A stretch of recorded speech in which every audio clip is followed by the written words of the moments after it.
மும்மூர்த்திகளில் ஒருவரான சிவபெருமானுக்குரிய மகா மிருத்யுஞ்சய மந்திரம் மிகவும் சக்தி வாய்ந்த மந்திரங்களில் ஒன்றாகும். இந்த மந்திரத்தை தினமும் உச்சரித்து வர சகல பாக்கியமும் உண்டாகும். இந்த மந்திரம் ரிஷிகளாலும் முனிவர்களாலும் சித்தர்களாலும் பயன்படுத்தப்பட்ட மந்திரமாகும். அதனால் கிடைக்கும் பலன்கள் பற்றி வேதங்களிலும் குறிப்பிடப்பட்டுள்ளது. மகா மிருத்யுஞ்சய மந்திரத்தை எதற்காக உச்சரிக்க வேண்டும்? அதனால் என்ன பயன்?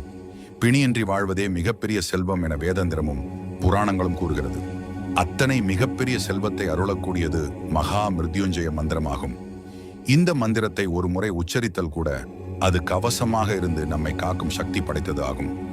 ரிஷி மார்கண்டேயர் இந்த மந்திரத்தை தினசரி ஜபித்ததாலேயே சிவனின் அருளை பெற்றார். சிவபெருமானும் யமதர்மராஜனை காலால் எட்டி உதைத்து மார்கண்டேயரை காத்து சிரஞ்சீவி வரமளித்தார். 8 சிரஞ்சீவிகளில் அவரும் ஒருவராக திகழ்கிறார். மார்கண்டேயரை ஒத்த சாகா வரம் அருளும்படி சிவனிடம் வேண்டுவதற்கு சமமான மந்திரம் இதுவாகும். காயத்ரி மந்திரத்திற்கு அடுத்தபடியாக மிக பழமையான மந்திரமாக கருதப்படும் இந்த மந்திரம் 4 வேதங்களில் ரிக் மற்றும் யஜூர் ஆகிய 2 வேதங்களில் குறிப்பிடப்பட்டுள்ளது. மகா மிருத்யுஞ்சய மந்திரம் ஓம் திரியம்பகம் யஜாமஹே சூகந்திம் புஷ்டிவர்த்தனம் உர்வாருகமிவ பந்தனான் மிருத்யோர் முக்ஷிய மாமிருதாத். மந்திரத்தின் பொருள்: நறுமணம் கமழும் மேனியனே, 3 கண்களை உடையவனே, அனைவரையும் பேணி வளர்ப்பவனே, உனை நாங்கள் வணங்குகிறோம். பழம் கனிந்து கிளையின் பிணைப்பிலிருந்து விடுதலையாகி உதிர்வதைப் போல மரணத்திலிருந்தும் நிலையற்ற தன்மையிலிருந்தும் எங்களுக்கு விடுதலை தருவாயாக.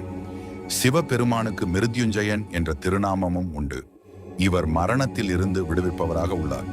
நீண்ட வாழ்வளிக்கும் மிக சக்தி வாய்ந்த மந்திரமாக மகா மிருத்யுஞ்சய மந்திரம் உள்ளது.